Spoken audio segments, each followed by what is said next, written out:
கிட்டத்தட்ட 1,70,000 வருஷத்துக்கு முன்னாடி தோன்றின ஒரு வால் நட்சத்திரம் இப்போ மறுபடியும் நம்ம சூரியனுக்கு மிக அருகில் வந்திருக்கு. இதை நம்ம வெறும் கண்ணாலேயே பார்க்க முடியும், இல்லை ஒரு சின்ன ஒரு பைனாகுலர் இல்லை தொலைநோக்கி மூலமாக பார்க்கலாம். இதோட பேர் தான் C2025 R3ன்னு சொல்கிற பான்ஸ்டார் வால் நட்சத்திரம்.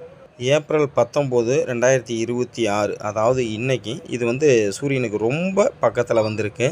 இதை இன்னும் ஒரு வாரத்துக்கு நம்ம பார்க்குறதுக்கான வாய்ப்புகள் இருக்குது. அதை அடுத்து ஒரு வாரம் கழித்து பார்த்தா ஏப்ரல் 26க்கு அப்புறம் கிட்டத்தட்ட 4.45 பில்லியன் கிலோமீட்டர் தூரமாக போயிடும். நம்ம பார்க்குறதுக்கான வாய்ப்புகளுமே இல்லை. சரி, இதை எப்படி பார்க்கலாம்? அதிகாலையில் சூரிய உதயத்துக்கு முன்னாடி ஒரு 40 நிமிடங்களுக்கு முன்னாடி இந்த வால் நட்சத்திரத்தை நம்ம வெறுங்கண்ணாலேயே நம்ம பார்க்கலாம். பெகாசஸ்ங்கிற ஒரு நட்சத்திர கூட்டத்துக்குள்ளே தான் இந்த வால் நட்சத்திரம் இருக்குது. இதை சுலபமாக கண்டுபிடிக்கணும்னா நம்ம ஸ்டெல்லாரியம் ஆப் யூஸ் பண்ணி நம்ம கண்டுபிடிக்கலாம். அதில் பார்த்திங்கன்னா பெகாசஸ்ங்கிற நட்சத்திர கூட்டத்தில் ஒரு பெரிய ஸ்கொயர் மாதிரி பாக்ஸ் இருக்கும். அதை ஜூம் பண்ணி நம்ம பார்த்தோம்னா இந்த வால் நட்சத்திரத்தை கண்டுபிடிக்கலாம்.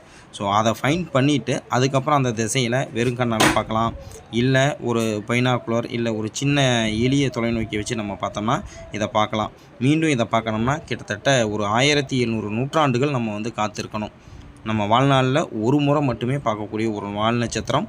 முயற்சி பண்ணி பாருங்கள். நன்றி.